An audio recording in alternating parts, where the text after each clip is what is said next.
talk dirty to me. Call me Big B. Booby.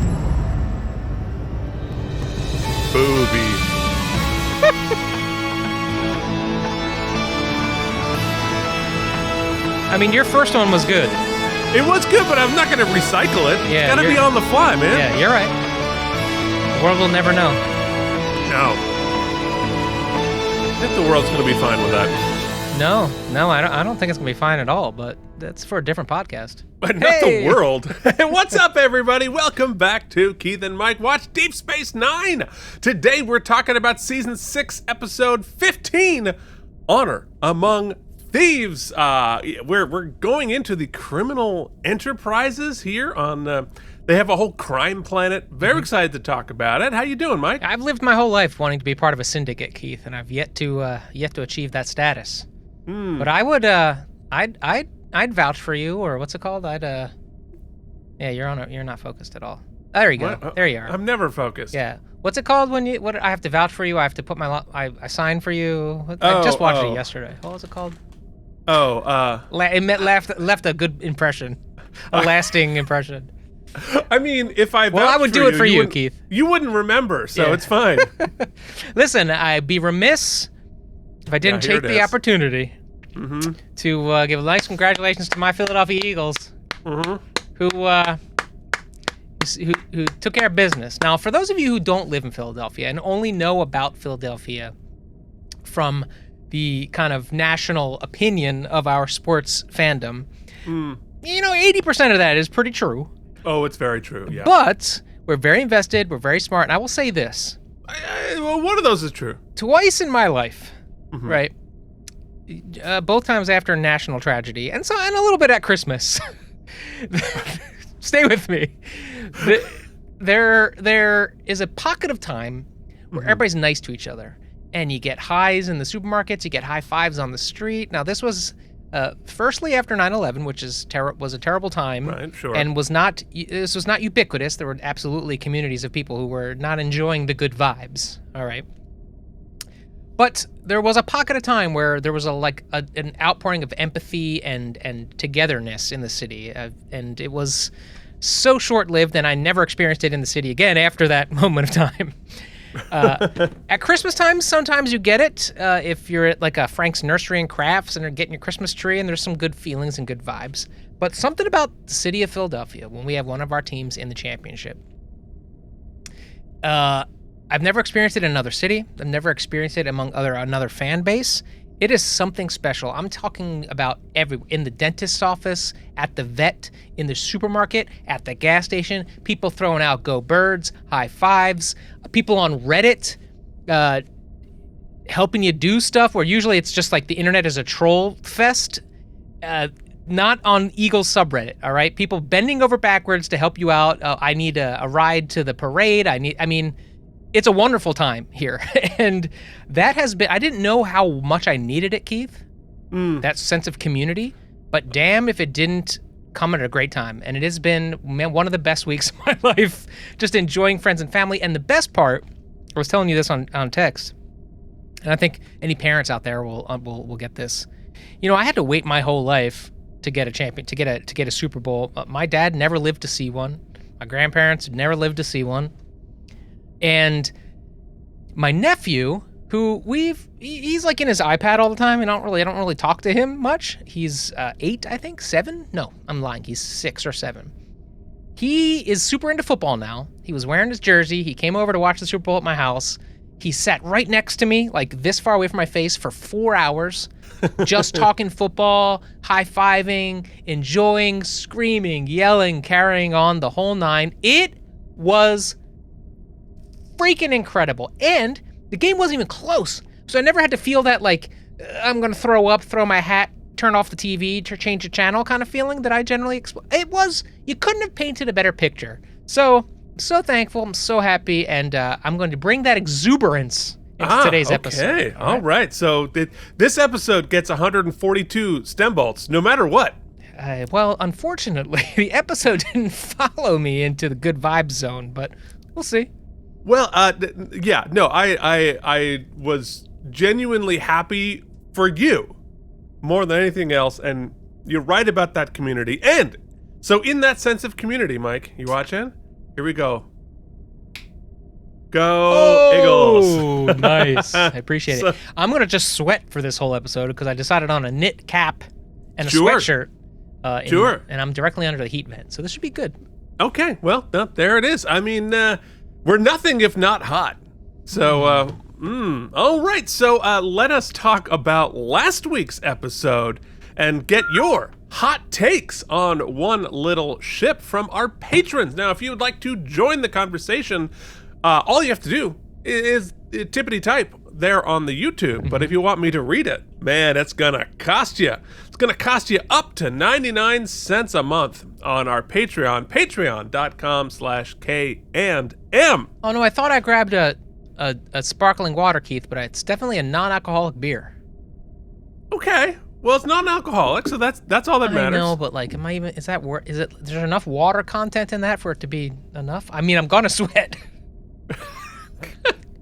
I mean, it is very much on brand for an Eagles fan within, 6 months of a Super Bowl victory to just be housing beers at 1:33 in the afternoon on a weekday. Is my disdain for non-alcoholic IPA stronger than my thirst?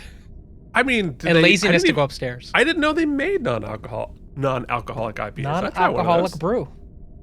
I love IPAs. All right, anyway. Guess I'm going in. Going in, here it is.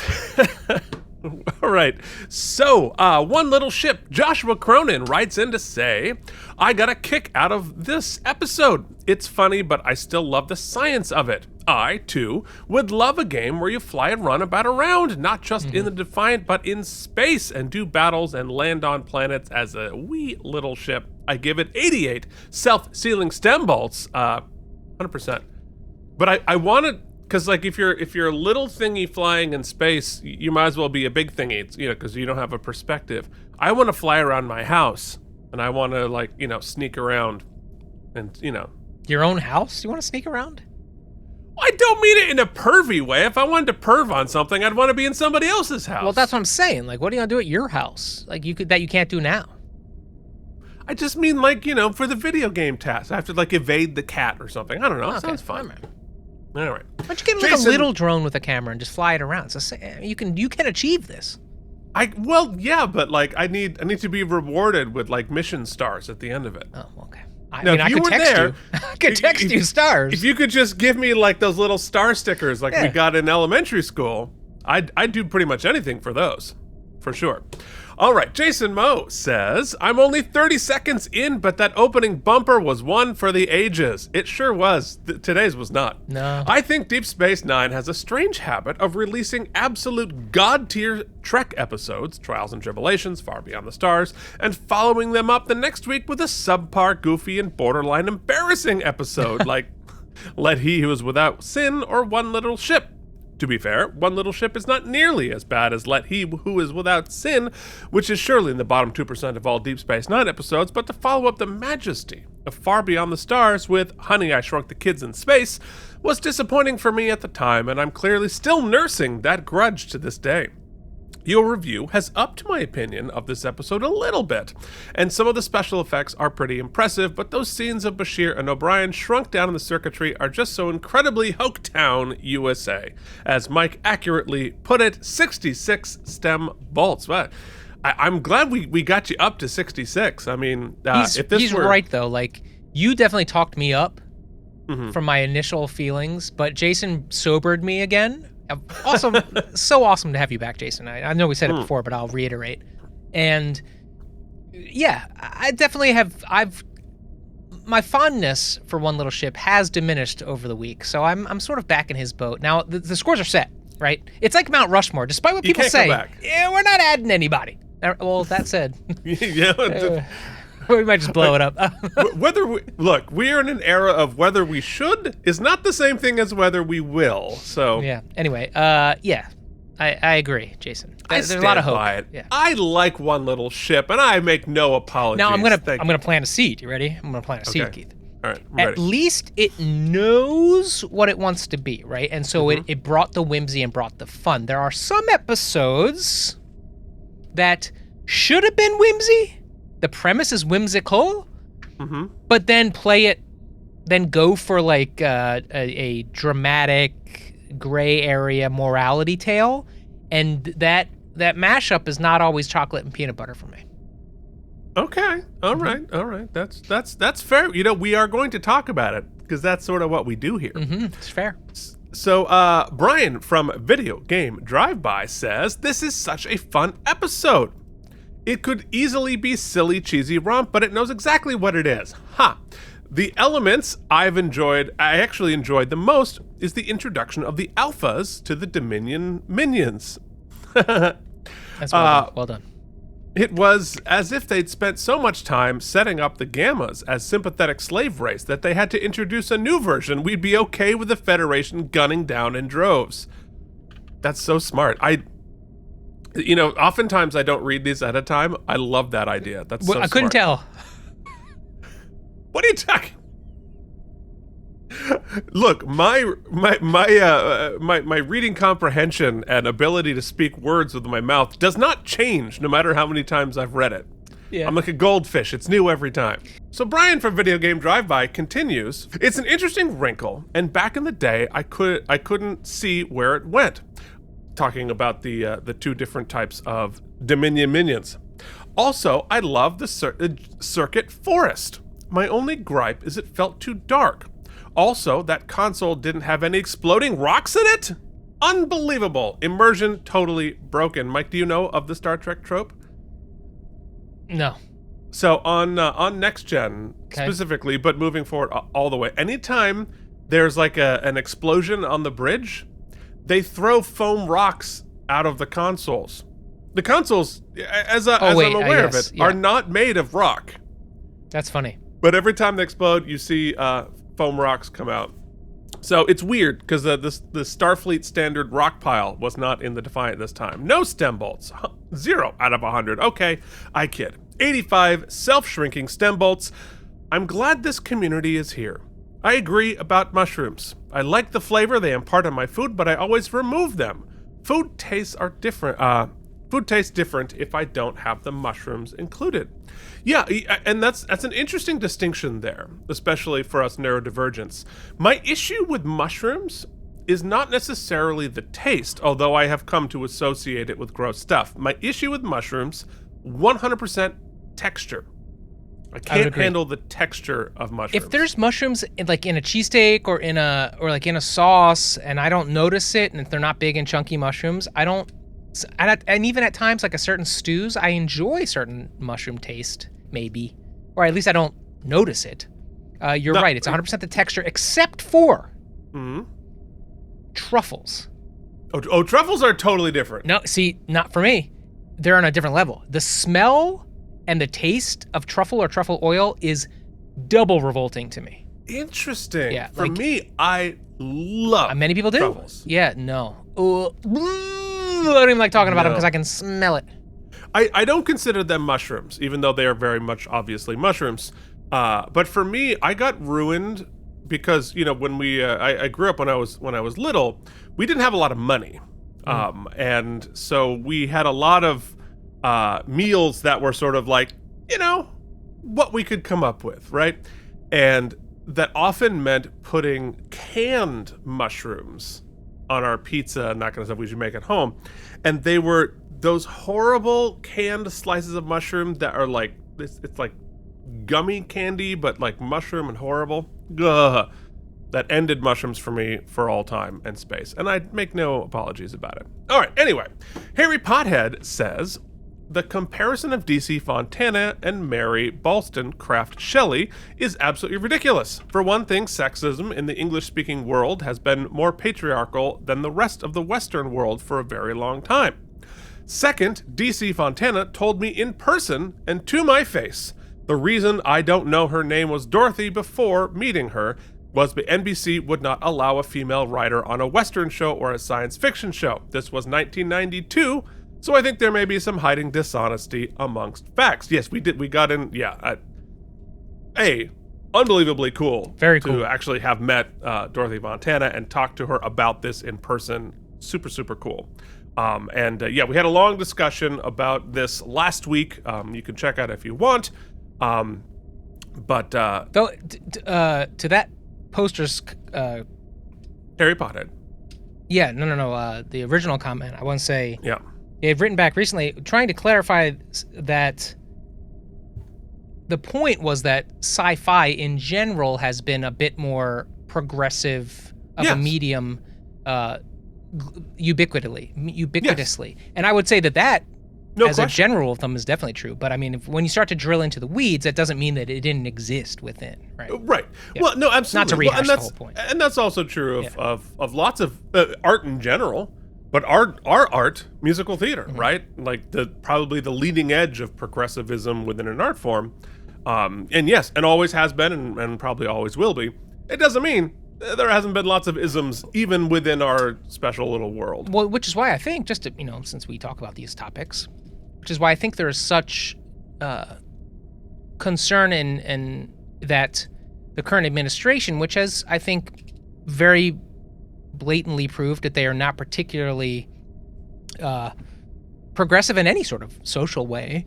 Aggressively regressive. Yeah, taking over or believing they should take over the Kennedy Center in order to not even that the said president doesn't get to choose programming. It's a completely different thing. But that's the minutia is not important. The fact that the feeling that there is a need to usurp the arts leadership is very upsetting to many in our community, in the artist community. I mean, it is the least of our problems, but it is also a significant problem. No, for sure. Yeah. All right. So Kevin Miles says, "Never apologize for going long with the podcast. Yeah, we have to get used to that. Yeah. Secondly, I agree with the mushroom comment. I compare them to chewing on pencil erasers, and I also don't eat anything that grows in shit." That's great. That's fair. I mean, to be fair, that applies to almost any fruit and vegetable in history. Because most everything is fertilized. However, most of them grow above the shit. They're fertilized by the shit, but So all right, let me ask you then. It's like how deep in the shit you want to go for a tree. How deep in the shit do you want to go? Because what is the shit level? But more importantly, so if you don't eat anything that grows in shit, does it mean you don't eat anything that grows underground, like potatoes and beets? I don't want to need. I don't feel like I don't want to need to have a pet pig define my dinner. You know what I'm saying? I mean, you mean finding the truffle? Yeah, not eating the pig. Different. I don't want to eat the pig. Or both. I'd eat both, frankly. But what are we doing? I played Wilbur in 6th grade. No, did you? I sure did. I played Charlotte. That was my first starring role. You played Charlotte? No, That's great. My first starring role was the Frog Prince, Keith.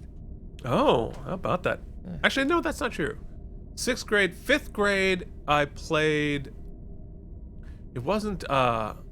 Whatever. It was like a kid thing. I remember my solo from that show too. I was in kindergarten. Let's hear it. I was kindergarten. Let's hear it. Hold on.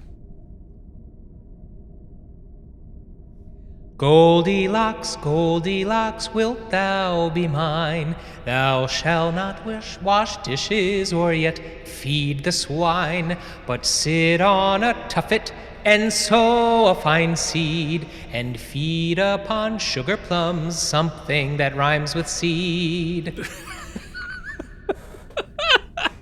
You're welcome. Let me see if I can remember something from Wilbur. Well, hey, get ready for your woke DEI. It's going to be shut down. But I think it said it was something like, because I was the pig and I'm speaking to the spider. It's like, you are black and I am pink. Who says we can't be friends? So that's going to be shut down. Wow.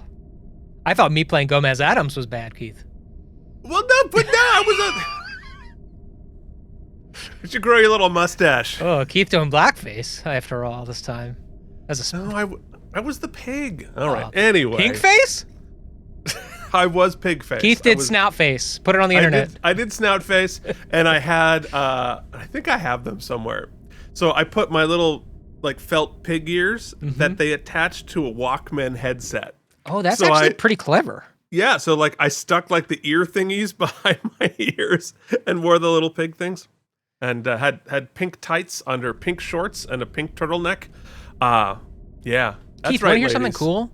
I do. It's taken months, but the F8 key is the one that somehow for some reason turns off the white sounds. Remember Tuxie kept hitting a key when he rolls over. It turns off the white noise, but anyway. Oh, well, our ship noise. Yeah. Yeah, okay. Well, there you go. I mean, actually use it to sleep too, so. Oh, yeah. Well, guys, we don't need the Defiant to have a bunch of white noise on your screen. Do you know I have to use a different email account for that YouTube video because I listened to it so much for the show and for sleeping at night, so many hours, that it completely destroyed my algorithm for like recommended videos because it was all just drone noise. Yeah. Drone, yeah. Well, fair enough. We have a lot of pseudonyms online. Yeah. All right. Oh my God, where was I? Oh, poor Kevin. Talking about mushrooms. I loved Cat Cam with Mike's cat's do me pose. Paint me like one of your French girls pose. The cat had a wipe me pose today because he woke us up because he came onto the bed in front of our pillow and had he's not a good wiper, let's say. He doesn't really poop butt. He doesn't clean himself very good, so he just comes up and we're like, oh God. And Jen and I had to do rock, paper, scissors for who was gonna go get a wipe and clean him because he just happens with Charlie a lot.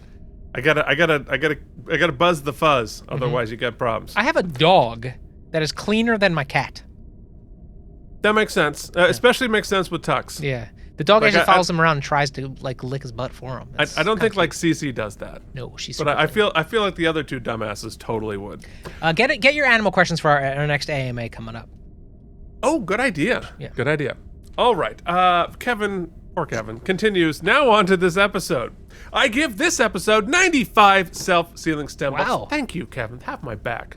Fantastic Voyage meets Star Trek. It was a fun episode after last week's serious one. Keep up the good work. Hibernation Pod comes in on the other side, says, I love mushrooms, but in the right places. Pizza or pasta? Definitely a yup. I have a strong hatred for liver or green olives. I hate olives too. Well, I used to hate olives. I have come to enjoy them in my old age. Top not for me. Hibernation continues, I cannot fathom how someone could put one of those things in their mouths. Yes. Yes, more AMAs. Yes, more SOAs. Sons of Anarchy. I have to watch that show. I put it on my Plex. I'm excited to see it. JD says, that might be your best cold open ever. Of the 4,000 words of last week's comments, I wouldn't be surprised if 1,000 of that was mine. Sorry. To which I say, JD, you ever apologize, sir. Ever be sorry for any of your words. I may not read them all online, but I read them all with my eyeballs, and I'm better for it. That's not cat cam. That's for only kitties. Speaking of Deep Space Nine, the rest of the season interesting because it's some of the best and some of the most transphobic. But we'll definitely discuss that when we get there. Yeah, ooh. Keep your butts, folks. That's going to be interesting. Okay. Yeah. A lot of people have a lot of regrets about an episode coming up. We'll get there. Okay. As a queer person from Texas, I know too well about butching it up in certain towns when traveling through the state. Code switching. Yeah. Mike, we are in a tonal whiplash with Deep Nine now. Magnificent Ferengi, far beyond the stars. Little ship. This show is like a roller coaster, but that's why I like it. Going back to the Mary Shelley of it all, addressing the assertion about Mary Shelley writing Frankenstein in 1817. Yup, a woman wrote the first sci-fi novel, and when it was published in 1818, it was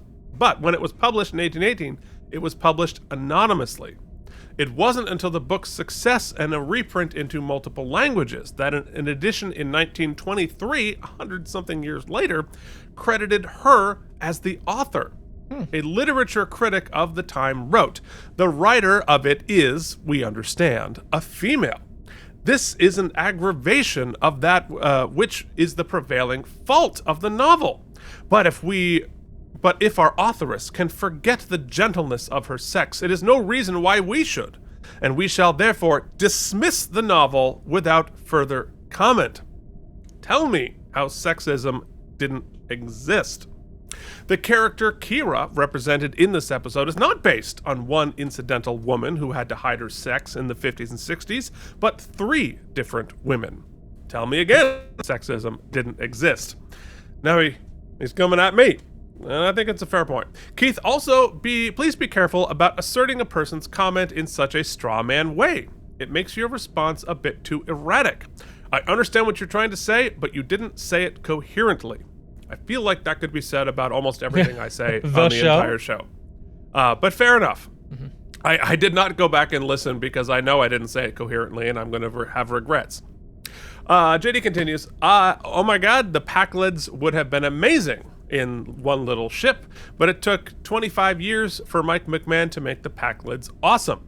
That final moment with Quark and Odo messing with O'Brien and Bashir is amazing. Mike's right about the stakes, right that the stakes are very low in this one. It's fun, and it's an easy watch compared to some previous stuff. 85 self-sealing stem bolts. And lastly, DC says, I love how fun this episode is. I always loved the runabouts. I also loved the addition of the Defiant. It was always a shame that the runabouts took a back seat after the Defiant was introduced. This was such a good showcase of the little ship. I also liked this episode for its sci-fi problem solving. It's thick on technobabble, but it was fun watching Dax, O'Brien, and Bashir save the day in a unique way. My only change would be having the Jem'Hadar torturing one of the crew as a way of gaining cooperation from the others. Yeah. I thought it would have been a good move for it to be Worf. You give some stakes for Jadzia and the captured crew, and you get to show the menace of the Alphas. Yeah, I think it would have tonally changed it, but it might have helped. The cheeky nature of the plot does not require the Jem'Hadar to be a bit gullible, or does require the Jem'Hadar to be a bit gullible, and the writers worked hard to cover for that, but this episode does remind me of the Next Generation's Rascals, which required Ferengi villains to make a similarly cheeky plot work. No spoilers for Mike. Jem'Hadar should never be thought of on the same level as Ferengi. It's still one of my favorites, especially when I'm in the mood to watch a random episode of Deep Space Nine. I give this 86 self-sealing stem bolts. Yeah, I think the consensus was people liked this episode. Like, I didn't say I didn't like it. We ranked it the same, if you recall. You said you hated it, and you regretted every stem bolt you gave it. There are people out there like Mike who just say something on the internet and then have regrets later and then pretend they didn't say it. And Worm brain Mike over there. Worm brain. Anti-vax Mike. What? What did I do? He's got a brain worm, and now we can't vaccinate our children. You see how this works, Mike? Oh, right. Some people.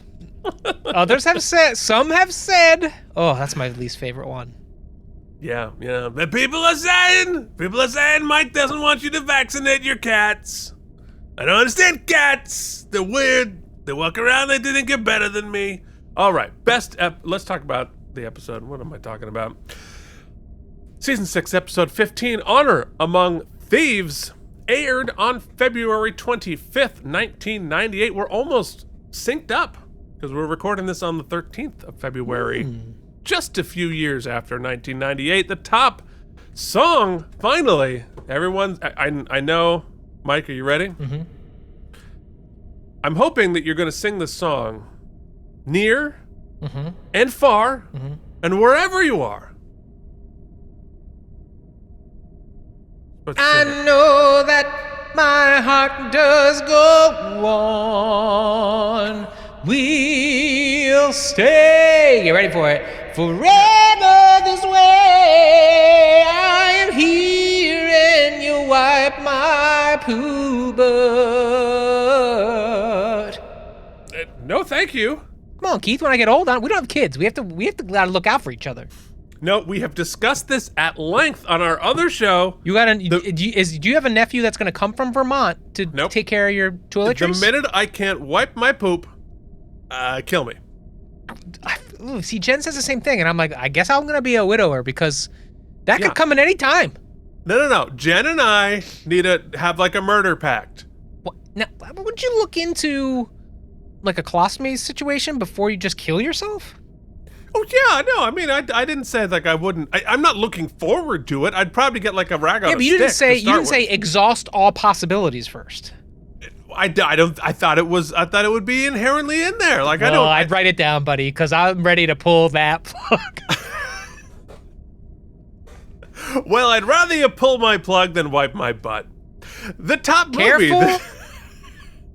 What you wish for. Okay, well, I'm back. Can't believe it. How exciting. Coup intact. All right. The top movie, unsurprisingly, Titanic.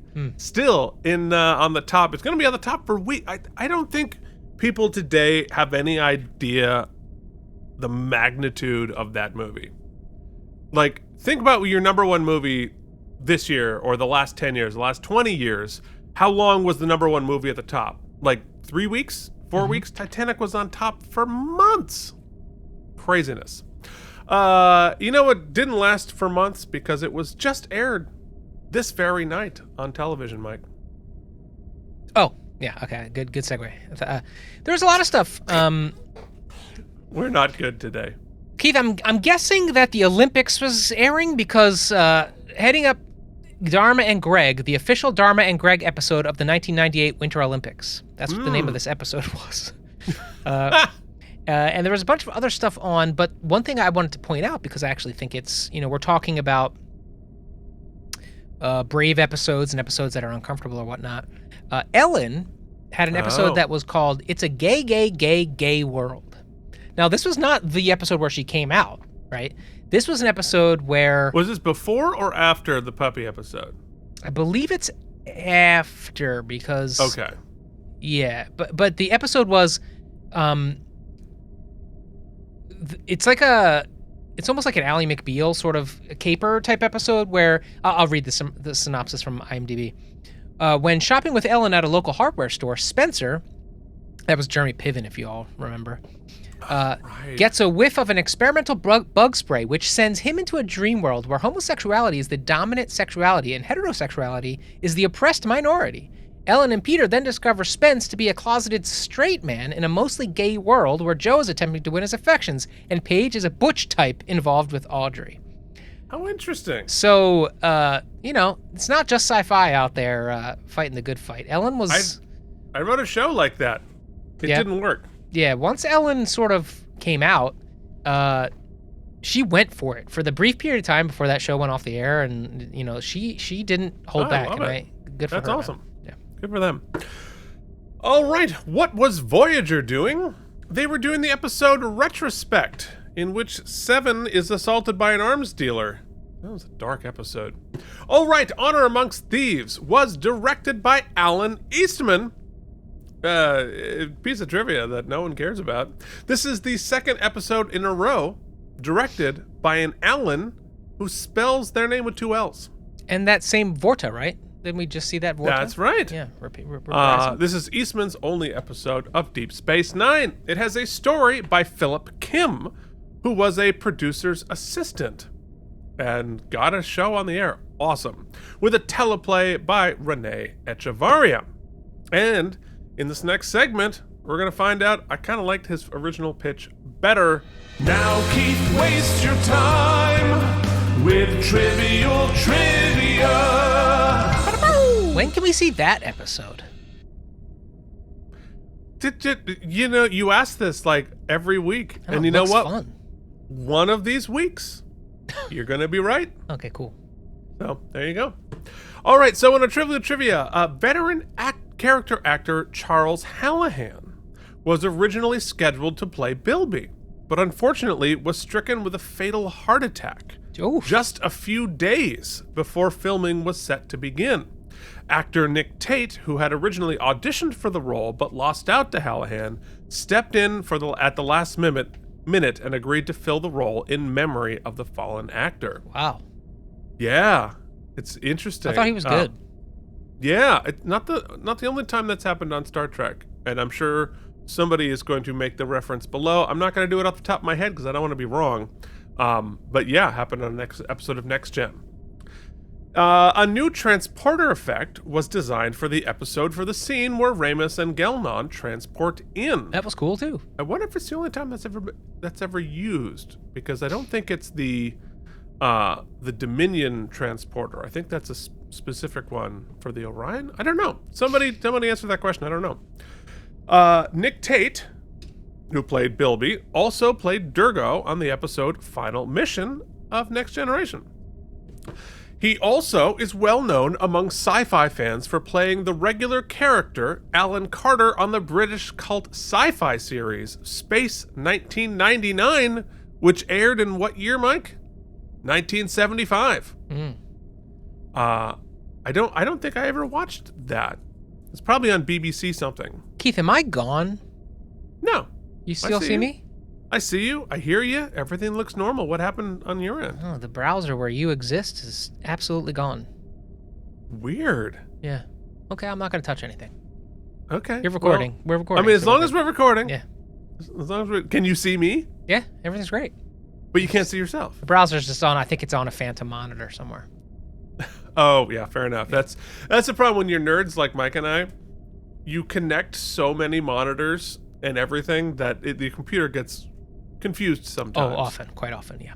Because like I don't have like a gaming PC. I have a normal PC, so I have to trick it in order to have 3 monitors. Because I have HDMI, then VGA, and then a USB to VGA connector run through a USB port. So that one's my third monitor is the one that always gets goofy. All right, so Carlos Carrasco, who plays Kroll, had previously appeared as Dagor in the House of Quark, and a Klingon officer in Shattered Mirror, as well as Barat. Oh, no, it's Dagorno. Is it delivery or Dagorno? Damn it. You got it. All right, next time. Next time it comes up. Okay. Just come in there and nail the joke. It'll be perfect. So, all right, so here's what I thought was very interesting. Let's just pitch. Let me pitch this to you and see what you think. Philip Kim's original idea for this episode was a comic story involving Jake saving the life of the daughter of the Orion Syndicate's leader.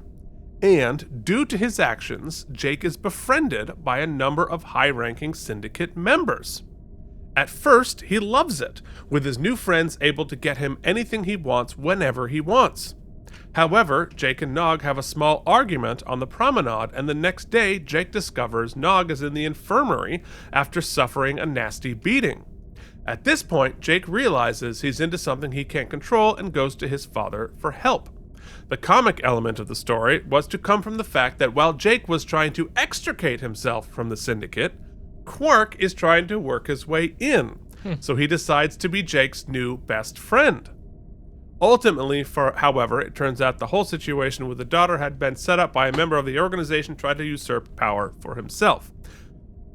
I think that's a superior episode. Yeah, it reminds me of the plot of Bronx Tale, basically, right? In many ways. Well, yeah, I can see Ben in this sort of De Niro bus driver role, and it's a Bronx Tale versus Donnie Brasco. Yes, which is what we got. Yeah, which is funny because all during the watch along, and somebody called me out, and they're absolutely right. I kept calling it Donnie Darko, completely different movie. So they commented, they're like, "We watched different versions of Donnie Darko." Donnie Darko. But it's Donnie Brasco meets Donnie Darko. Well, Goodfellas, right? Yeah, that's really funny. That trope. Donnie Darko. Hilarious. You want to know who never mixes up their movies? Never almost lands a joke. They always land the joke. Always nailing it, except for their financial decisions. Bryant Kilmer-Biersock, Peter Benke, Frank Rinch, Clark Carr, Yanba, Ryan Chesley, Andre, Romulan Shoulder Pad Enjoyer, Jamie Lubin, Jason Moe, Joshua Cronin, Mike A, Andrew Hayes, Alan, and the Mysterious Household, Worf, Big O, Boot Shivs, Charles Babbage, John Kelly, Keith Blank, Harry Pothead, Anton Thies, Carl Fisher, Alan Gerton, Deborah Scott, Tren, my dearest Chancellor Jen, although she told me never to call her on this number, Brian from Video Game Drive-By, CRM Productions, Nikolay, Ivanovich, Lobachevsky, YouTube Viewer, James Hubbard, Hibernation Pod, Miri Hokomoto's Bucket, Lost Emu, Scotty B, Merritt Neath, JD, sending us stuff in the mail. Thanks, JD. Colin Dagan, Chris Mitchell, he's got a whole shelf. Frank Grinch, Pat, Joshua Cronin, Kevin Miles, we can never get through his comments without talking about weird crap. Engineer Maynard. What? No, that... It's not on Kevin, it's us, you and I. It seems it's always Kevin's comment where we start talking about weird stuff. or going off the track. Engineer Maynard, Jerome Gibson, Xantar 1, DC, Bolian for Soup, Lutz, Kremer, White, Eldridge, Kevin, Miles. You know what? They fly deep in our hearts, Keith. Fly, patrons, fly on the road to financial insecurity. Insecurity. Anyway, back to us, I guess. Okay.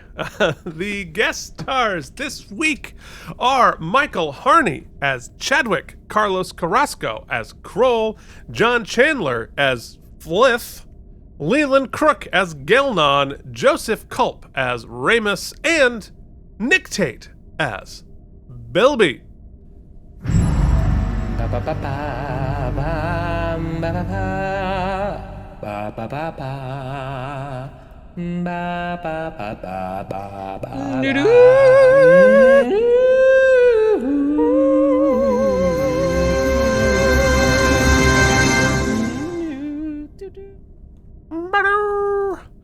Okay, here we go. Honor amongst thieves. Guys, we're on a dingy Star Wars crime planet. I mean, this is almost shot for shot the cantina scene.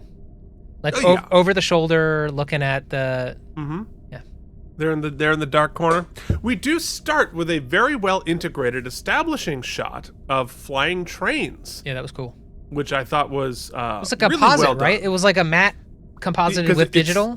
Yeah, it's a matte painting with however they did the trains, and they did a couple different versions of it and stuff flying in the background. Like, they did a really good job integrating the digital and the matte there, I thought.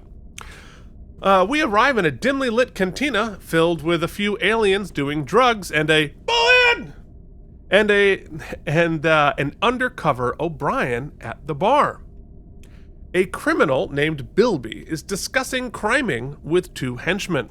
They go to the computer to steal dinner using a henchman Kroll's data port. O'Brien activates a gizmo and lightning and zaps Kroll's. He's been spiked. A practice we learned about from Odo's girlfriend and her data port herself, which Odo also spiked. Did you remember that? The whole data port and that kind of stuff? Nope. You need to rewatch Donnie Darko. You'll see it there. O'Brien comes to his rescue, in quotes, and hands Kroll's back his broken device, which he offers to fix for a price. Keith, did you know it's very easy to go undercover? We're always undercover. If you have a little bit of 5 o'clock shadow, you're undercover, baby. I mean, 100% a criminal. Yeah. Like that is you're guaranteed to be, like have poofy, unkempt hair and a little bit of fuzz. Because, when you're looking for an undercover agent, the first people they go for are really important high-level assets to a space station that have a wife and child. Yeah, well, I think the explanation as to why they picked O'Brien makes sense. Sorry. Let's have it out now. All right, let's do it. Don't make me turn off the green. I get at the smallest floss holding this together. They need someone who's really good engineer to fix all these weapons to integrate themselves, because that's what the Syndicate is really in need of. Okay, I got that. Mm-hmm. But you're going to pick somebody that that is the highest ranking engineer on an invaluable strategic outpost, right? You're going to pick him? No way. Well, additionally,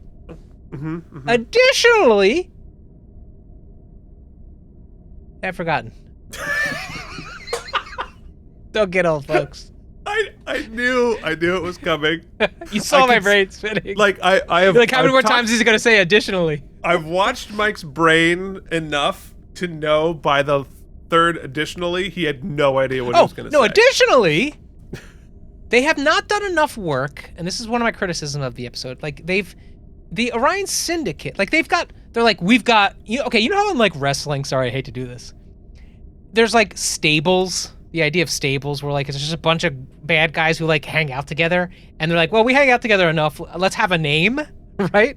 Right. You've got your McKee.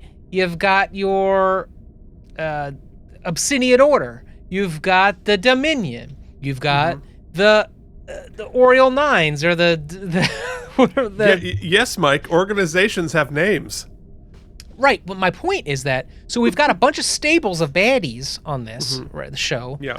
But, like, oftentimes they don't do enough to individualize them, right? So it's like the Maquis are sort of tribal terrorists, but the Orion Syndicate are just mobsters? Like, it doesn't seem like they are... I'm sorry, I'm just doing the end of the episode at the very beginning. It doesn't seem like they're important enough to risk this dude's clearly his life.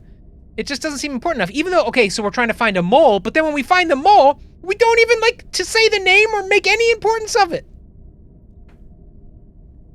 Well, they're gonna handle it. They're gonna handle it. Yeah, they're gonna handle it. All right. But so let me defend picking O'Brien.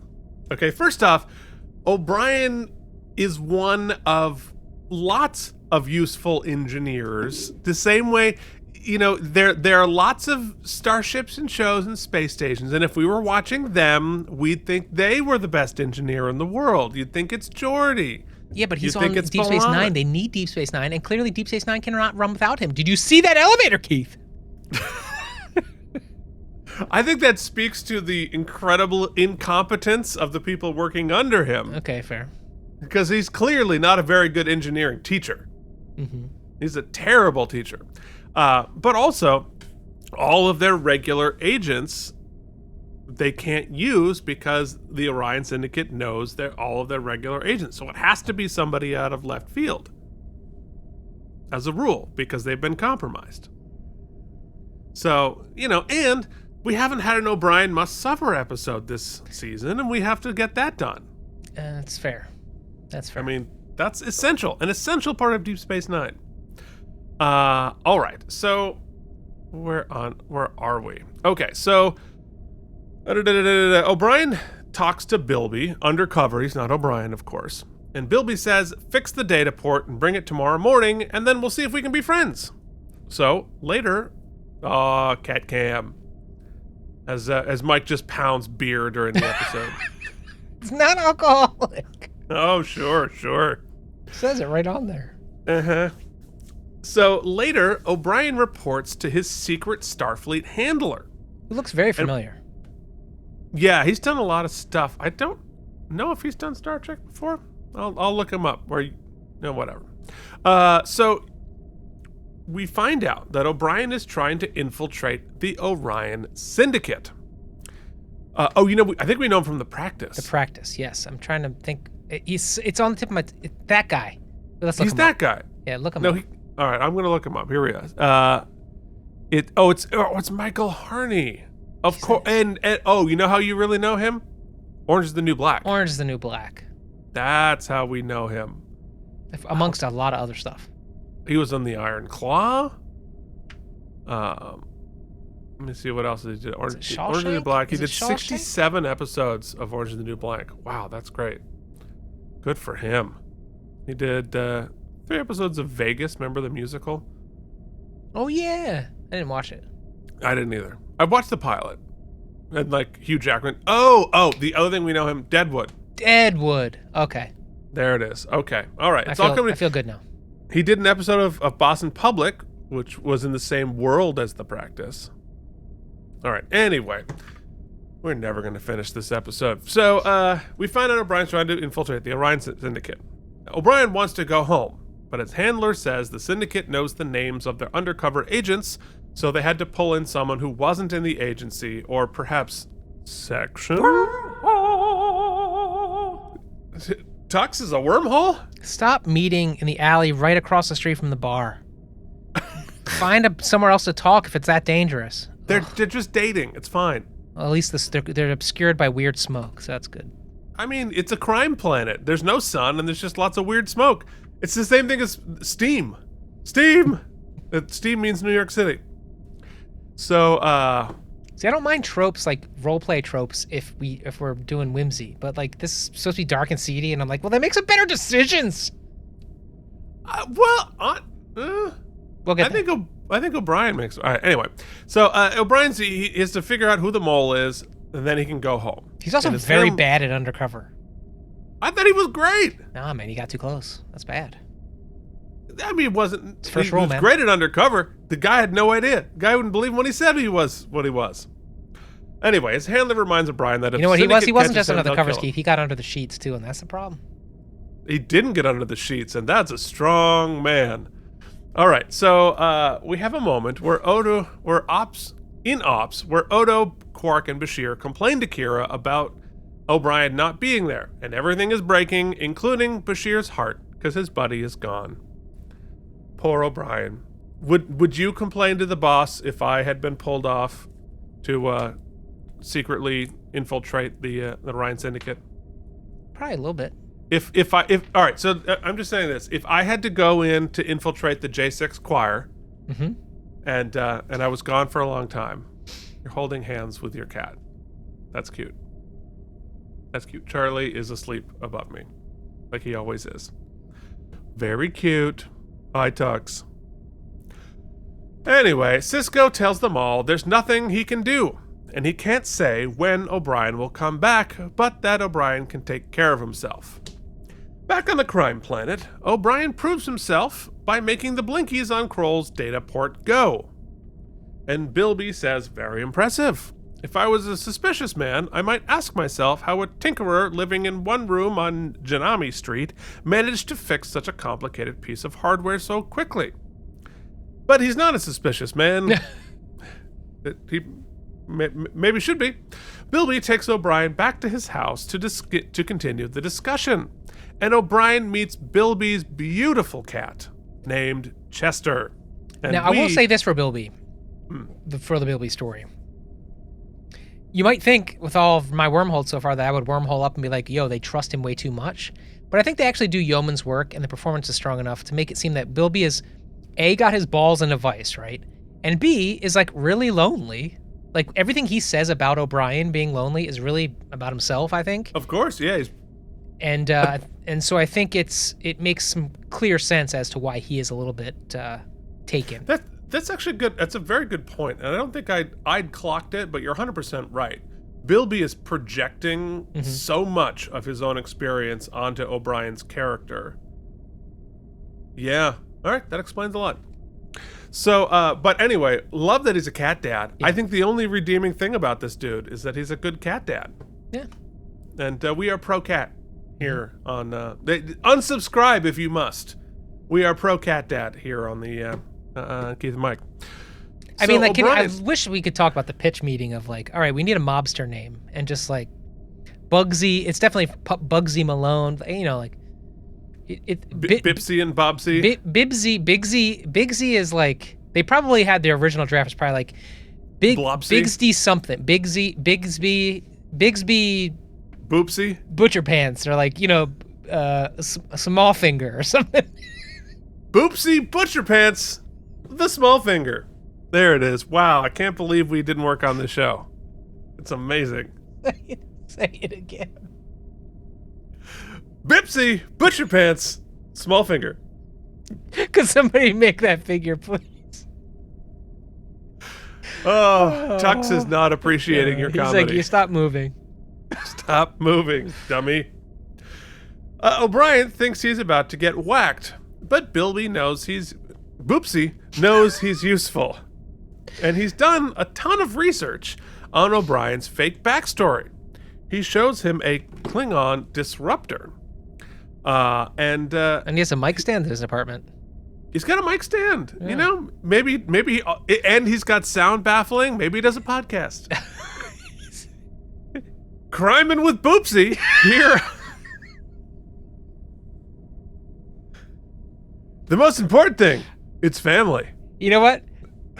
What makes the joke even funnier is that it sounds like we're mocking a name that would be called Criming with Boopsy, but we did have a show that was called Oopsie. So it was Oops. The award was the Oopsie. Yeah, you're right. The Oops. If we could go back in time, the cross pollination would have been the Oopsies with guest star Boopsy. Mm-hmm. The crime is our podcast. We're Keith and Mike, where we're always guilty. Always guilty. Every episode you listen to, you're just a little bit more complicit in this crime. Anyway, he's got a Klingon disruptor that he's acquired, but it's broken. O'Brien, of course, can fix it. And Boopsy says, family is the most important thing. Yeah, hold on to that.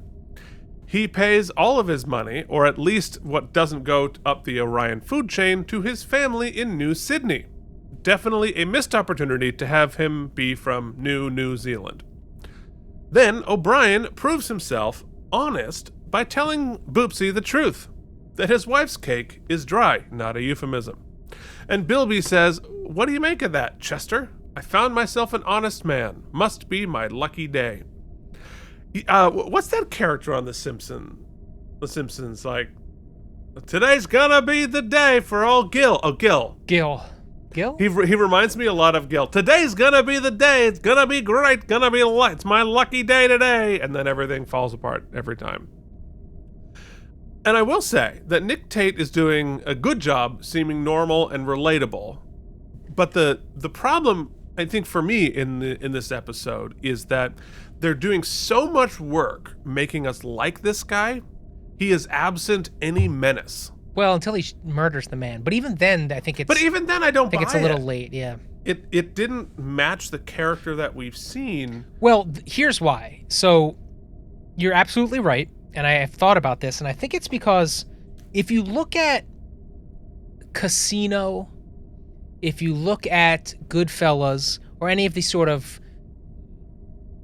tentpole crime drama undercover scenarios, or even just like buddying up, where we're sort of, some people would have argued that we're glorifying gangsters. Goodfellas is an example, Casino is an example.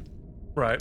What they do, though, I think, to juxtapose that, is that where this guy blasts him with a laser rifle, right? That's the big violent scene. In those other movies, the violence is so ratcheted and so visceral that it has that kind of effect on you. Like a disruptor rifle blasting somebody to kill them is not the same effect as Joe Pesci beating the literal someone to death. Right? That's a really good point. And throwing them into a ditch and having them buried in their undies. Like that definitely sobers you a little bit more than the sort of just like disruptor rifle. That just is sci-fi, you know? Yes. Yeah, you know what? That's a really good point. Like if the idea was to show an abrupt, violent act, there's like, oh my god, pretty much like Casino, like Pesci or whatever. It just is so neutered by being on television. And I also think plus, I think the criticism is that they were, like you said, it wasn't balanced right. Like, since they should have noticed they can't do that abrupt violence, and so they should have not, I feel like they sort of rubbed our nose into that. We want you to be sympathetic to this guy. Well, and I think there's a way to do shocking and upsetting to get around censor. You just have to do it cleverly. You have to add sort of like a Plus, psychological this guy knew the torture assignment, right? And he's given you sort of a sad sack, my balls are in advice performance. Sad sack. Yeah, that's exactly what he is. Yeah. And I think it's just missing the menace. Yeah, I agree. I want a little menace in my sad sack. You know? Otherwise it's just sad, you know? All right. So you want a sad scary sack. Sad scary sack. You know, we're getting old enough. We have to check for those. All right.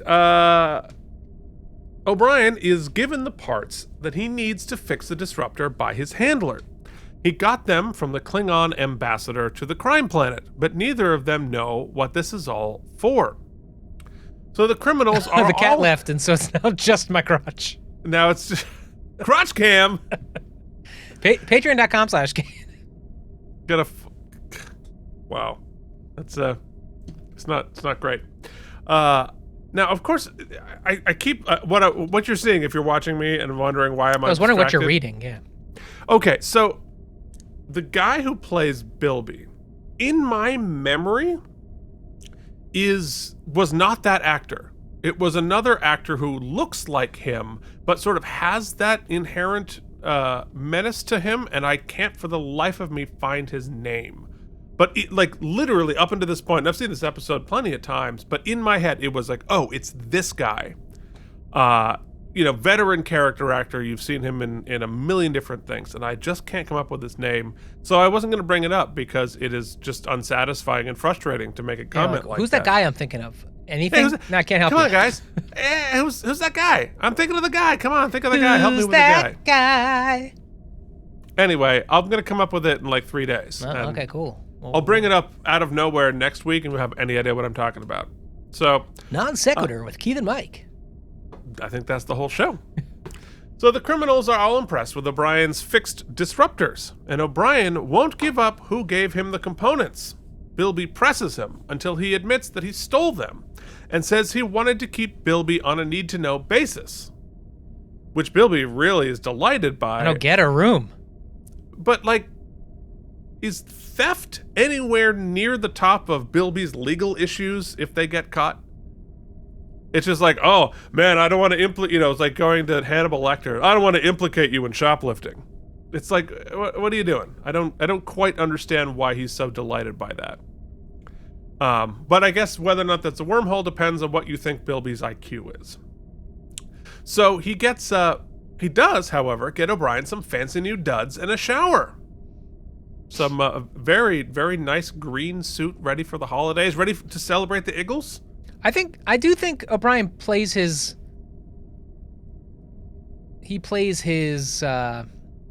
gangster character, O'Brien playing said character very well. And also Colm playing O'Brien playing the character. No I think question. It's very, very good.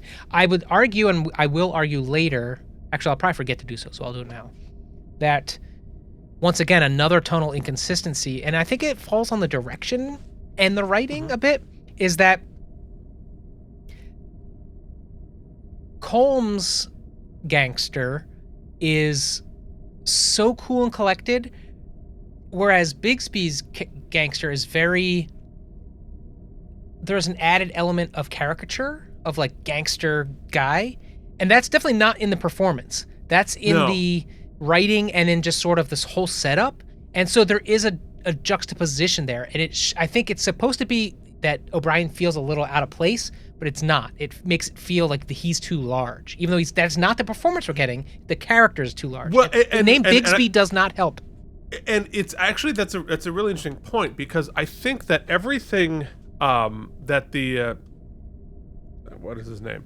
That Nick Tate is doing is great. As Bilby is pushing really hard against the sort of gangsteriness of it all, to the point where he's a little bit neutered. Mm-hmm. But like he's doing all the gangster beats, but he's fighting it hard. I just think that sometimes, and this is sheer speculation, sometimes I feel like you as a performer are... Don't you judge me. I don't want to... His performance is very grounded and very good. And so my guess would be that he is working real hard against what he perceives as this script is too much. Right? That's speculation, but it feels like he is working hard against. Well, I don't even think it's in the words of the script, because the words of the script... It's the tone. It's just sort of the thing. It's the sort of like the unspoken insinuation that every word of the script should be talked like this. You know what I'm saying? Mm-hmm. You know what I'm saying, old fake O'Brien? Your family is the most important thing. Is what the script wants him to do. Mm-hmm. Now this is, and I'll talk about this later as well. This is what I was saying before. Like, this would be all different if this was a tonally different episode. If we were like, yet last week we're like in the beginning. This would all be different if this were a totally different episode. If we were going for caricature, if we were doing, because it's not even like we're doing a genre episode. We are, but they don't present it that way. Right. So it's difficult. Like if this was a holodeck episode, like when our man Bashir, totally different. Right. But they didn't feel like they could do an our man Bashir without and have a morally gray sort of story. And we have gangster characters like that in the Dixon Hill stories on Next Gen, which are exactly like that. Yeah, I think that just tonally, it's really the issue. Like the words are right and the performances are good. It's confusing. Anyway, so a new alien named Yint enters, and he's the one who sold the broken disruptors. Cool alien. Bilby wants his money back. Yeah, we've seen this one before. It will be the face handle, not a great option in a fight. No. Just like yoink, and then you're done. Yeah, but I also think it feels like it looks like a tail, so it might, when you yoink it, it might feel like a tail getting pulled. So it could at best. And he can definitely lick his own tail. You should bump yourself over. Ugh, gross. So back in Bilby's apartment, he monologues for O'Brien. I will do whatever it takes to protect what I have. This life is not for everyone. Sometimes I wish I could just get away from it all. But then, what would I do with myself? I'm too old to start over. Besides, who am I to complain? The organization has given me opportunities I never thought I'd have. Once you're part of it, once you've accepted, there are no limits to what you can do if you're smart about it. Smart and careful, O'Brien says. I'm glad to see you're paying attention. We have people everywhere, even on Earth. Hell, we have a man in Starfleet. There we get to the point here. Keith, we also get the answer in this scene? What happens when you put hair gel into curly hair? Answer? Nothing different. They tried so hard to slick it back, and they're like, yeah, okay, so your hair does nothing? He's like, nope, it's always perm. I was pretty sure what you're going to say. Answer is pubes. O'Brien presses him, and Bilby says it was the guy above him who found out about the Starfleet, and that the mole gave him all the names of the undercovers, which is, of course, the terrifying thing that we used to spend a lot of time trying to protect the names of our undercover agents, and then Elon just comes and tweets them all. Isn't it weird that they use almost this entire scene, right, to build threat level for the next scene, so that we're wondering if the guy's gonna, if they found out he's, because what they're insinuating here is that we're gonna know you're an undercover agent. But like, really, the big reveal in this scene should be, we found out who the mole is. But no, like if each scene has to have a directive, the directive of the scene should be, oh my God, the mole, because the mole should be important. It's a whole, but instead it's just creates. We need to create, like you said, there's no threat. We need to create a little threat for the next scene where we can release the threat. It's so weird. The pacing's wrong too. Yeah, the structure of it. We find out who the mole is really quickly and really easily. We're still in Act 2. Yeah. And O'Brien has successfully done, well... True, that's not what the episode is. There's not what the episode... And the greater threat, of course, with the Dominion is the real issue here. But it's interesting that we get this information right now.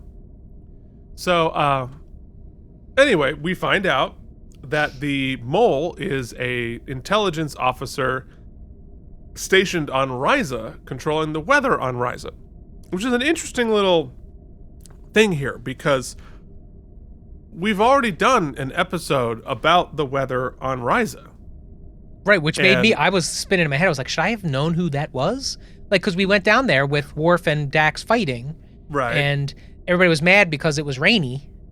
We had to be inside, but that was somebody pulling the levers. Yeah. Like, it's actually unrelated. Yeah, but it's confusing. Weird yeah, confusing. that it would be that. Like, because my first thought was like, why the hell would they have an intelligence agent on Ryza? But then actually, on second thought, it actually makes sense. You have a lot of comings and goings, and lots of, they might be looser about their plans, hanging out drunk on Ryza. So, like, I get that part. But it's weird to draw the weather thing again, if it's not going to be related. Well, especially when generally they do a lot of, like, cross-pollinating, so I thought Right, lots of little Easter eggs. Yeah. And I think they were attempting this to be an Easter egg, but if you're not going to connect the dots, putting two dots near each other is not that satisfying. Yeah. So then they get a message. The big boss wants to meet in the bar, because that's the set we built. and he's brought someone. He's leaving me a weird message. All right, anyway. The bar. Here we go. Oh, yes. So, and he's brought somebody, a Vorta. Specifically, the Vorta we just saw in One Little Ship. Interesting. You'd think, oh, he's already his makeup. Let's just film it back to back. But remember, these were filmed out of order because of the post-production time it was going to take to do one little ship. Look at Alien with no lines behind him, too. That's a great design, too. Great design. We should, it's like dog-faced Alien. That's fun. Meets Bane. I am going to attack. That'd be a much scarier thing to attack you. So Bilby then vouches for O'Brien, which is a big deal in all mob movies, of course. And Bilby is now accountable for everything O'Brien does. The Vorta looks over Bilby, then leaves, because they're not going to give up the plan yet. So again, writing structure here. I get this is when we want to establish the Vorta, right? We were like, oh, this is what the thing is actually about. But that scene accomplishes literally nothing other than, we're going to ask you a favor in another scene. Why would the boss, who my guess in the mob structure the Vorta doesn't want to show up and see his face unless it's really important. Maybe the Vorta had to lay eyes on Bilby before they could give him a task. Which is what he says, right? But we just did a whole scene that's basically just a pre-screen at an audition. Well, it's not even that, right? He just got typed out. If you want to go to pre-screen, you as the producer have to trust the casting director, right? So, but in this scene, basically, they're interviewing the casting director, but the casting director brought in his own assistant, and you're like, I'm trying to see if I even like you, but I'm supposed to just believe your assistant's cool too? Nah. I mean, boy, that's a really confusing whole metaphor if you're not in the business, and actually still is a confusing metaphor, but I think we both get it. Yeah. So I gotta tell you though, Colm has never looked more handsome. Yeah, he looks good. He's got that gel in his hair. I mean, I'm Ryza too. You know what I'm saying? You know what? This is great intel. Let me meet you directly outside, secretly. Yeah. Hold on. Let me go out. Yeah. I just gotta go out. You gotta use the payphone. Yeah, that's cool. That guy, oh yeah, that dude I keep meeting with? Nobody. No, don't worry about it. He's a buddy. So O'Brien goes to check in on his handler, and he's found out who the informant is. The mission should be over. But when O'Brien says a Vorta is working with the Dominion, the stakes just got a lot higher. The mission continues, which is true. In Act 3, there's a long filler bank heist done by staring at the screen in a terminal. They robbed the bank of Bullet, which is also where Morn had his money hidden. I will say this. Applause for, hey, we want to have a big, exciting action scene. We don't got the money or the time. So how about this? Let's just close up on this guy's face. Until he finishes. Until he's done. And zoom in, and that's the bank heist. Right? Like, that's what we did. I mean, bring some wipes for that monitor. Whew, poor guy. Oof. He's like, I'm in. I was like, yeah, you are. And I'm out, if you know what I'm saying. Yeah. O'Brien's doing I guess a knee surgery or, he's got. O'Brien is just sitting there in the, I'm not going to use the word, but the little chair next to the bed. And as he watches it happen. I know, this scene, Colm's like, I studied Chekhov. I'm watching Plinko on the screen here. This guy's like, what else can we do to look offensive? Then, Bilby acquires a gorgeous sex worker for O'Brien. But O'Brien pretends to have a girlfriend so as not to partake. Bilby asks if he likes girls, which is one of the very few direct mentions of homosexuality in 90s Trek. They send her home after Bilby tells him to let her down gently. O'Brien is just as awkward as I would be in that situation. Bilby then mentions that, I don't know if you guys heard it the first time, family is the most important thing. Again, next scene, he's going to be crocheting that phrase into a throw pillow. Bilby says, I'm about to take a step up in the organization. Ramus is giving me an opportunity, and I'm going to make the best of it.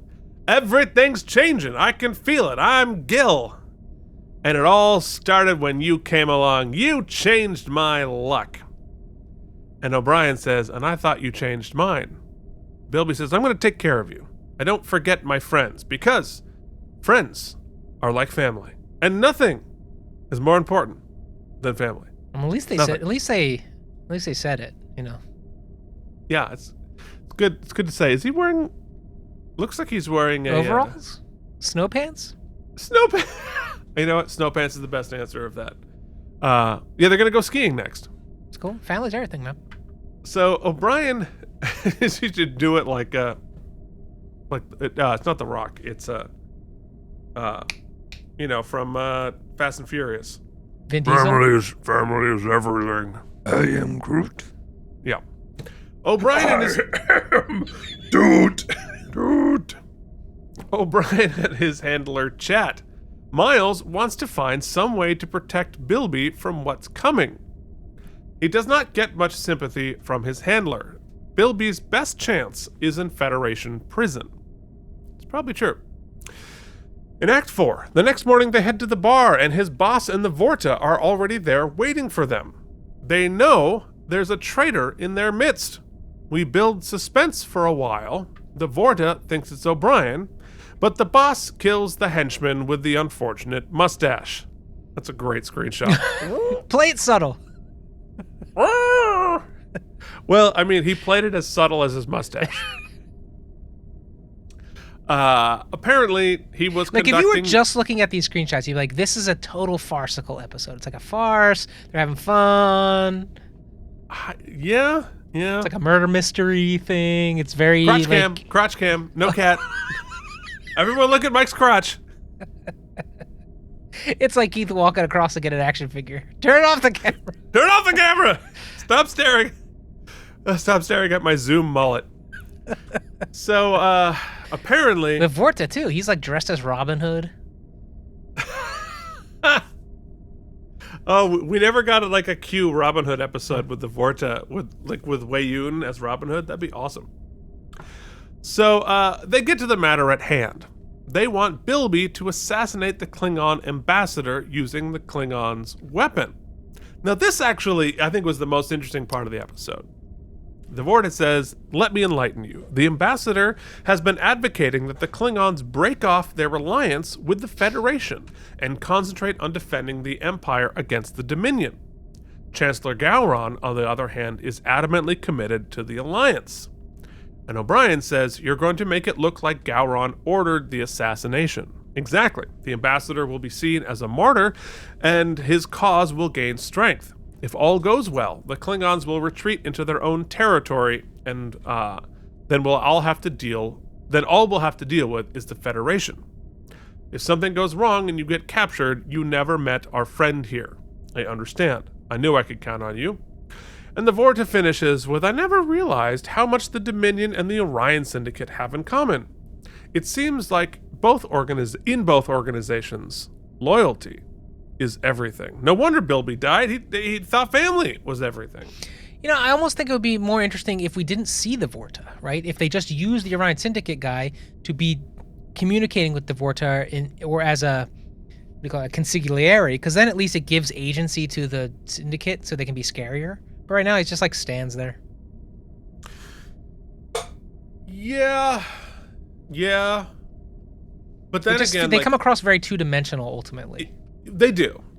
I think, but if you don't have the Vorta come in here, then we're like, why is this an episode?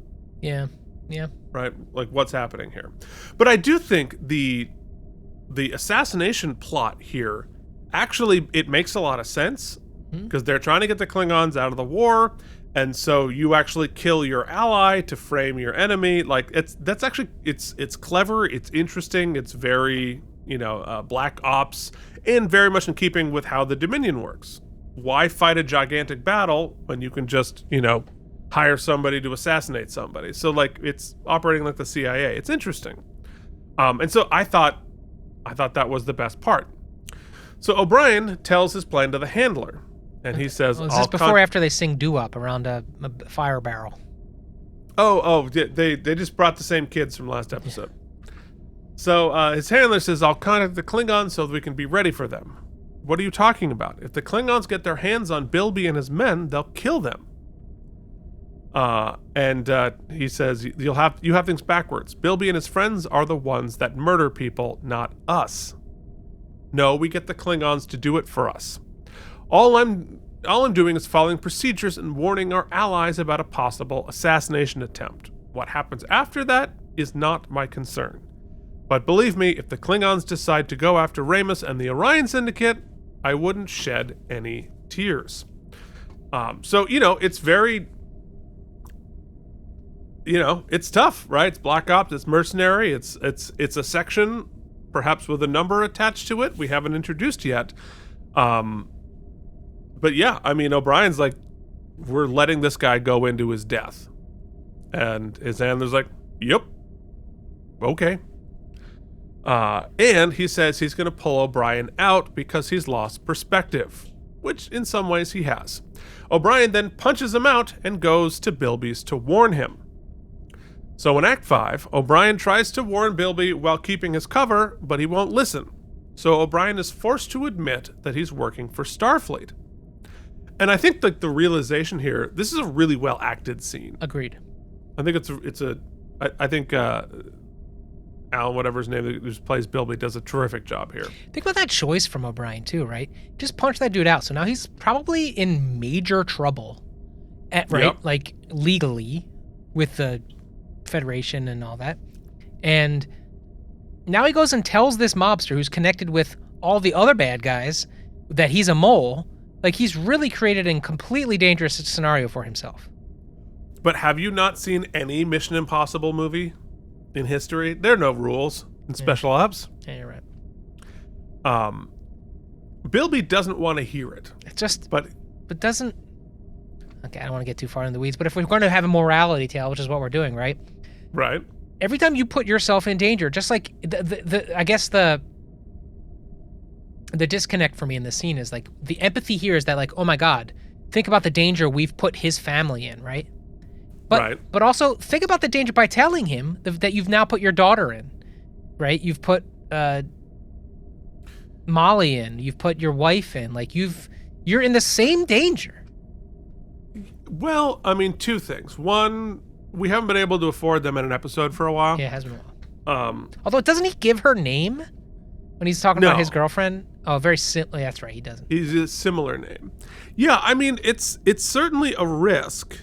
In O'Brien's defense, Bilby does not know his real name or his real identity. Mm-hmm. And because he's a singular person, even if they caught him and tortured him for information, O'Brien doesn't have the dangerous information, which would be the names of the other undercover operatives, which they already have. So in terms of like as an intelligence asset, O'Brien doesn't actually have a lot the Orion Syndicate can use.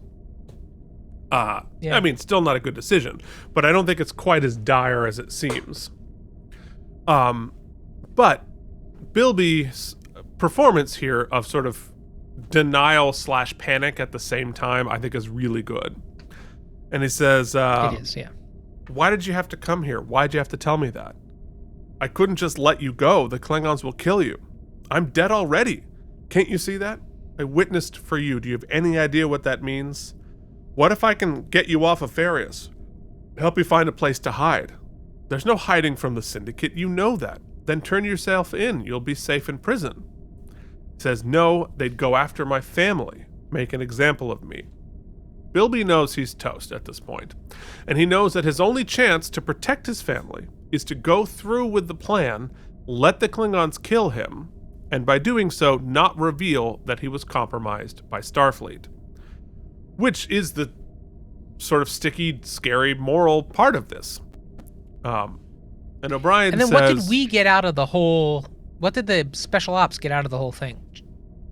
We found out who... The mole was? Who our mole is. And we found out that the Dominion is working with the Orion Syndicate. So that's actually very important information. And we protect an assassination. We stop an assassination. And we stopped an assassination, which might have caused all of it. So in the end, the stakes are actually pretty high. Yeah. It's just because we're fixated on this one dude whose most redeeming feature is his being a cat dad. But yeah.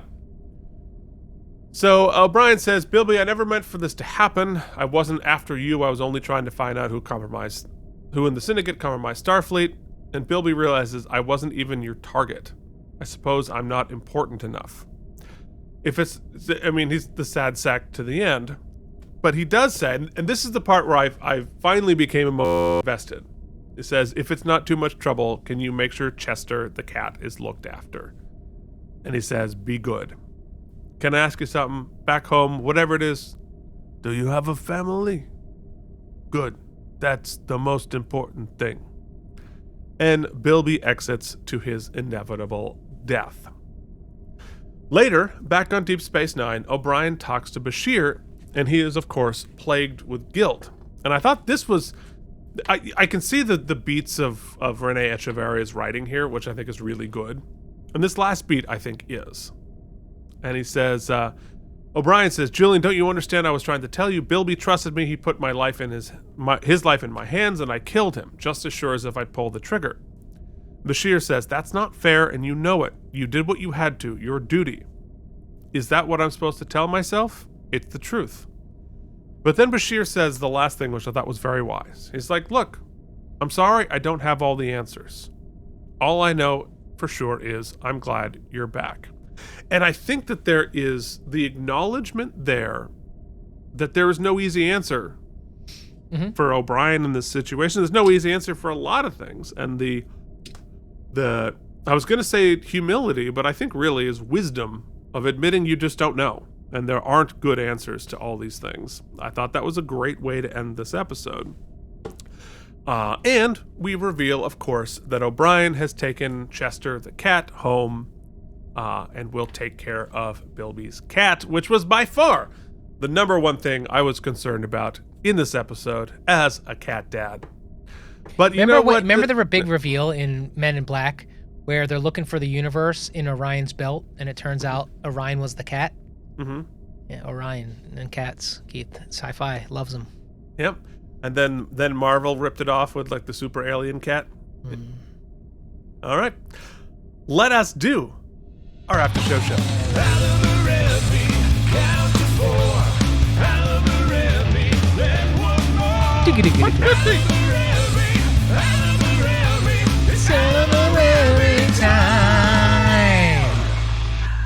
Okay, we have zoomed around the universe to crime planets. We've been to cantinas.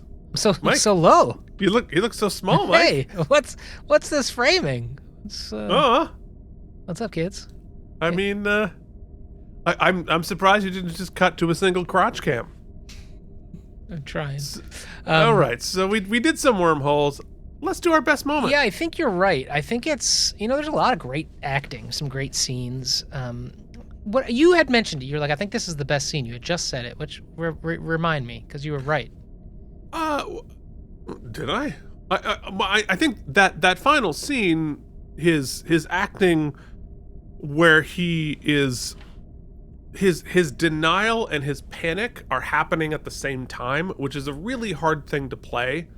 And so that moment where it's a split second, right, where his emotion is accepting the fact that O'Brien's an agent, but his words and his brain is not there yet. And I thought that he just, Nick Tate just played that really beautifully. Yeah, I agree. I think him finding really being able to mine the sort of human, even though it was over Sadsaki, but mine the humanness of that character. And, it really emphasizes the point that, like you said, every world we live in, even in the future, has its own rules, right? So that pathos and that humanness is the best part of the episode. I agree. Shall we? Yeah, let's do it. You get some stamps. Hell yeah. Yeah, they are self-sealing. Anyway, Keith, I wrote the thing. Oh, look at you. It's getting weird that I'm doing that? I mean, Mike doing homework, definitely weird. Keith, Honor Among Thieves leans heavily into well-worn crime drama tropes, but never quite, for me, finds a way to subvert or even elevate them in any sort of meaningful way. The undercover cop infiltrates the mob premise, is old as storytelling itself, and while Deep Space Nine has a decent track record of taking familiar setups and injecting them with the show's unique moral complexities, the episode mostly plays it straight here. Maybe too straight. O'Brien's reluctant friendship with Bilby, the doomed gangster with a heart of gold, is well acted but entirely predictable. Anyone familiar with the genre knows exactly where this is heading from the very moment Bilby utters his first overly world-weary line. The episode attempts to explore Federation moral compromises, but never really commits to making them feel anything more than ambiguous, standard spy thriller stuff.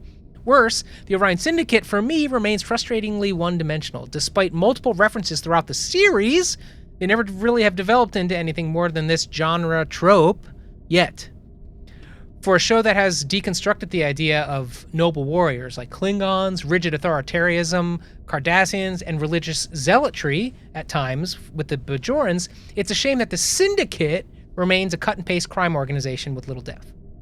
While Honor Amongst Thieves is competently made, in my opinion, and offers strong performances from Colm, and a nice take for him, because it ultimately feels like an episode that didn't quite know what it wanted to be, is tonally confusing, is an O'Brien must suffer trope, rather than a series that typically defies. It could have aired on almost any procedural crime drama rather than this series, which is typically defying expectation. All told, Let's hear it. C plus 69 stem volts. Okay. Yeah, I mean, I think that's all true. I think that the Star Trek and a lot of sci-fi and sort of shows like this often, uses different genres as, kickoff points, right? You have a horror one, or you have the spy thriller, you have the whatever it is. And I think this episode, instead of using it as a place to kick off from, it sort of just like checks off the genre box and doesn't really make it an episode of Deep Space Nine. And doesn't really have anything to add to the stock genre. I think what you said is exactly right. This could be an episode of any series. Right. Any series in the world could make this episode, and it's basically a story we've told a million different times. We're not doing a Star Trek take on the infiltrating a crime family thingy. We're just telling that story, the exact same story, but with the limitations of being 45 minutes and the television censors. Yeah, in my experience, Trek has, when it comes to genre episodes, the successful ones are either they use the genre as a playground, like a sandbox playground in which to kind of explore and have fun, or a deconstruction of. Right. This feels like neither. Yeah, and as a result, unless you make it your own, it is inherently going to be less than. Because if you're going to crib from the Godfather, you're going to crib from Casino or any of those or Goodfellas, you can't be as good as them doing the same thing. The only thing you can do is make it your own and elevate it into your own genre as opposed to being sucked into it. So as a result, it's just not really that successful. And it doesn't even feel like O'Brien very much because he's never playing O'Brien. I do have a fix. Okay, so the writer brain of me has a fix for at least Bilby's character and how sad sack and demoralized and sort of pathetic he is as a character. And I think their mistake was making him too high up in the organization. Yeah, he should have been like an underling. He should have been at the absolute lowest rung. So he's trying to use O'Brien, I found this guy to leapfrog. O'Brien, throughout the episode, helps him rise up the ranks. And that way, his I'm a sad sack, makes sense. And then he's the one who is surprised and delighted to be moving up. And O'Brien is sort of helping him along the way. That's a more interesting story to begin with. Yeah. And, tough to do in 45 minutes, I get it. But it makes more sense for the character. Because, why is he so sad sack? He's doing great, right? when we meet him. So that would be my fix to some of it. You can't really fix all of it. I just think it's not terrible. Like, it's perfectly well done. It's just it suffers a little bit by being 2 episodes away from, like, how did they put it, as was it Jason who said it was a god tier episode? Right. Like, within season 6, this feels like a season 1 or a season 2 episode, and it really could have been so much better. It should have been so much better. Well, and last week was was exactly what we just said, right? One little ship, love it or hate it, at least took the sort of like fun sci-fi trope, and used it as a playground, and we had fun with it. and a playground that was still Star Trek. Yeah. Right? This isn't really Star Trek. Yeah. It's just sort of there. So, cue my review for Section 31. Anyway, so as a result, what am I going to give it? Yeah, I'm kind of with you. I'm going to give it a 71. It's fine. It's fine. I don't hate it. Performances are good. Like, I like the little piece of the Orion working with the Dominion, but like, in the real world, that's what everybody else said too. It got a 7.3 on IMDb, which makes it 104 out of 173 episodes, a little bit below average. I think that's fair. Next week, we'll be talking about Change of Heart. Gonna be fun. We're excited to talk about it, excited to continue the conversation. Haven't done this in a while. If you want to reach us, you can reach us at lookatmystartrektoys@gmail.com or knmentertainment@gmail.com. You can leave us a rating and review on the podcast version of this. I know a lot of people are listening on the podcast. You can also leave a comment, leave a like, make sure you're subscribed, do all that, tell a friend. Very much appreciate that. And we'll see you back here next week with the episode Change of Heart. Have a good February, everybody. We'll talk to you later. Till then, Have a good February? I don't know. I was just searching for words to say. We talked for a very long time. My words Have a are good bad. February. We'll see you next week when it's still February. It's still, but I Thank still want for you to have a watching good K&M February. Entertainment.